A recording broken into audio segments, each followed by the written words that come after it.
Truly delighted to have you on Richard Mwenja Exclusive, your go-to point on matters political and governance analysis in Kenya and across the region.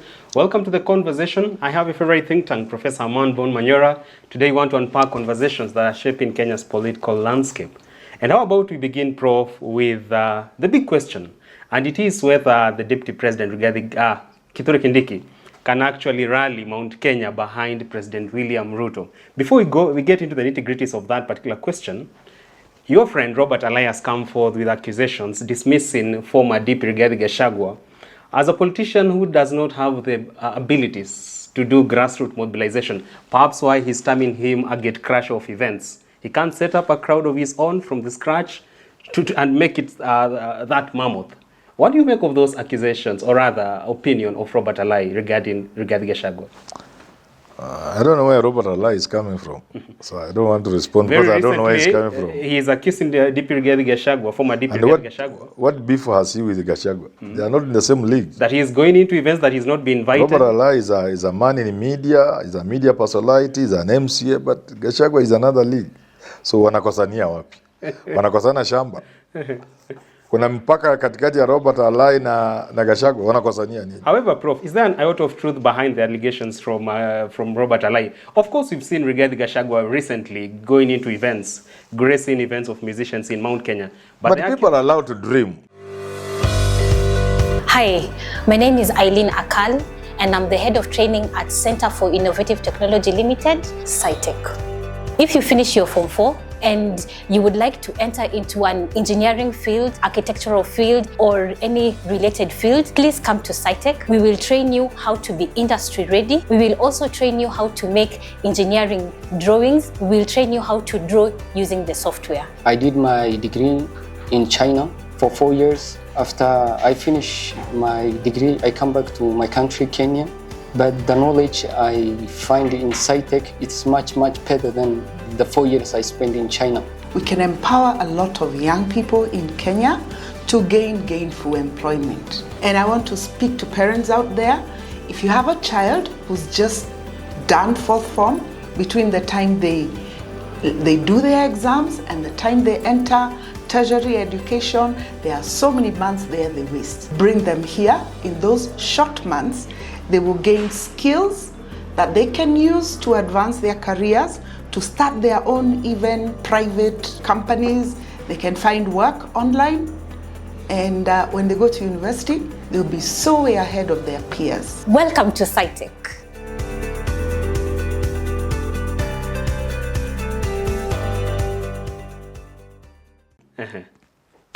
This is Kenya. I don't know. I'm saying I don't know where Robert Alai is coming from. So I don't want to say things because I don't know. Because under normal circumstances, a normal person will not say what Alai is saying. A normal person. So there must be somewhere it's coming from. All right. That Alai knows if Gachagua were to call for a meeting in Rigathi Stadium in Kiambu, the government will be panicking. There will be a stampede. He knows that. Alai is not a fool. He knows there will be a stampede.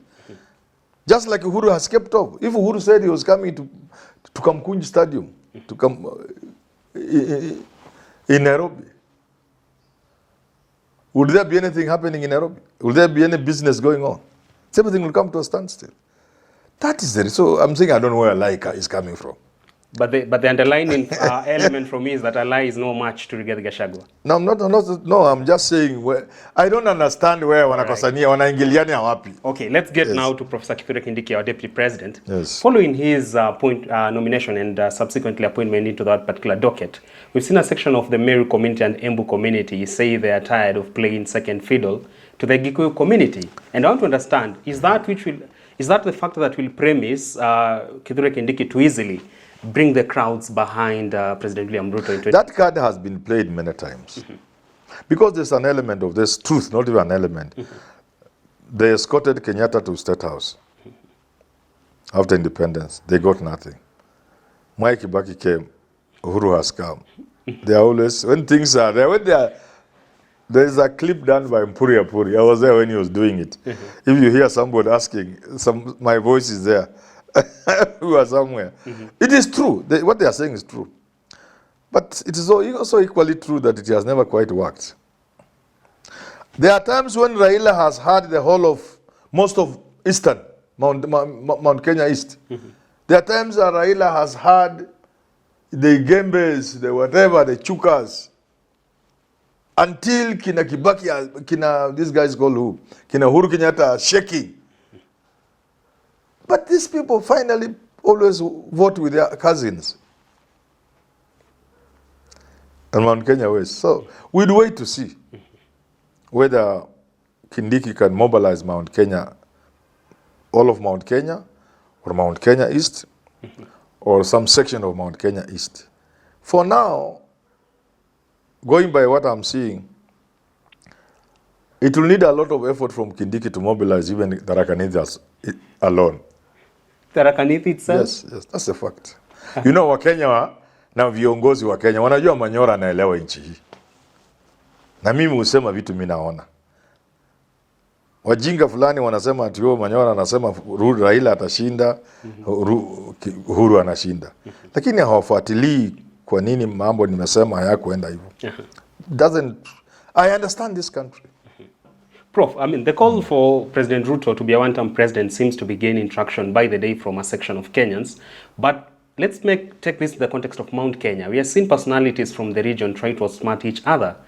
Aside DP Rigathi Gachagua, former DP, and now the current DP Kithure Kindiki, there are still high-ranking politicians like Jeremiah Kioni who seem to be reading from different script with their counterparts from the region. Is this the factor that will cement Ruto's second term in office if these politicians from Gema continue to try to outsmart each other? Let me tell you this. There is likely going to be a movement in Mount Kenya that will bring the entire community together. At the 11th hour? No, it's already boiling. It's already there. It will not matter who is the leader. What will matter is the thinking of the community and the direction the community is taking, which will be most likely to drive away from Ruto, unless Ruto does something drastic. So it's not a question of political parties or individuals, no. It will be what the community thinks. And I want to tell you that a big chunk of this country will behave in a similar manner.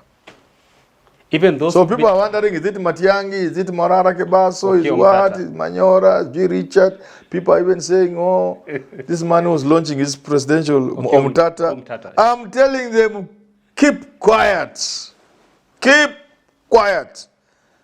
2027 will determine the presidential candidate to face Ruto. They ain't seen nothing yet? It is not about who has launched the best secretariat. It's not Kalonzo or Omtata or anybody. That person will just emerge. The Kenyan public, those who want to change the country, will just point at an individual. Where, in the State House. Even the numerous... So anybody wasting their time, what Mutata has... Leave Mutata do like everybody is doing. Mutata is doing his thing, let him do. Let Kalonzo continue doing what he's doing. Let Matiang'i hire that expensive team. Let them do what they are doing. Let Jimmy Wanjigi do what he's doing. But I want to tell Jimmy Wanjigi.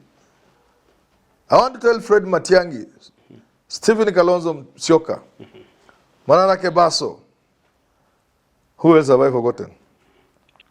Including any other wannabes, Kina Manyora. Paul Kigame. I want to tell them, your effort alone will not take you to State House. It is the people of this country who will decide it is Matiang'i.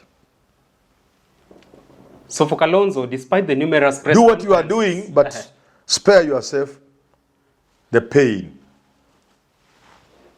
that Nyachai went through. When on that famous day in Uhuru Park, Raila said, Kibaki tosha. I can't imagine what Nyachai went through. And many people there on that platform had their careers crushed.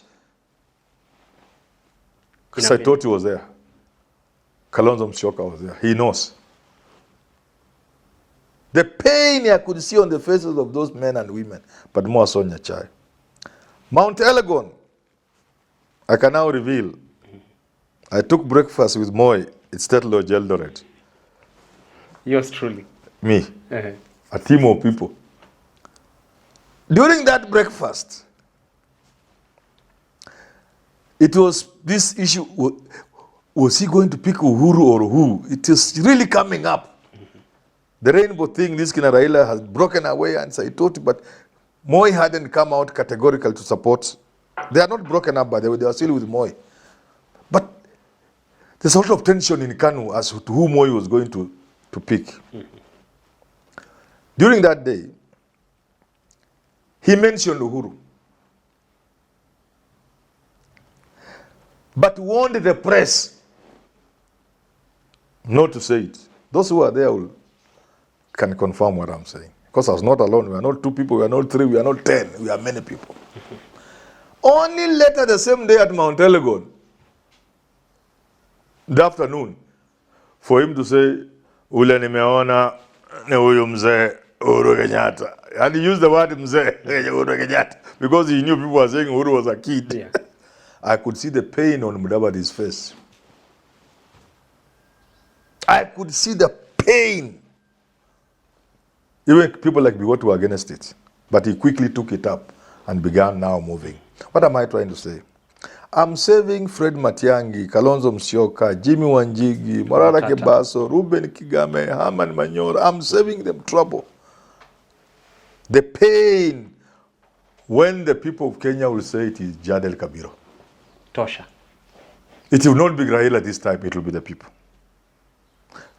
Do your best, campaign as you want, but the people will identify someone to run against Ruto. That's for 2027. Finally, Prof, Yes. would you advise the President William Ruto perhaps maybe to go the route of dangling development carrots on the face of Mount Kenya residents so that just he can woo them by his side before 2027? Is that a strategy that could work? No. For Ruto to get Mount Kenya, he needs a bigger strategy than the normal, usual strategy of visiting churches, of Giving a road here and there. giving a road here, water project there, and then he will come to Vihiga and Commission. a tap with a bucket. Those things cannot work now. Not with Mount Kenya. Hawezi tenga? In fact, where that thing can work is Nyanza.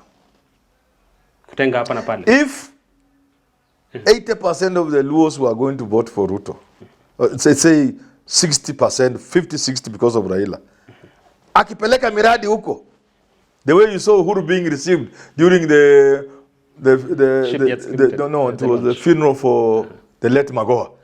You saw the way Uhuru was being treated like a hero. True.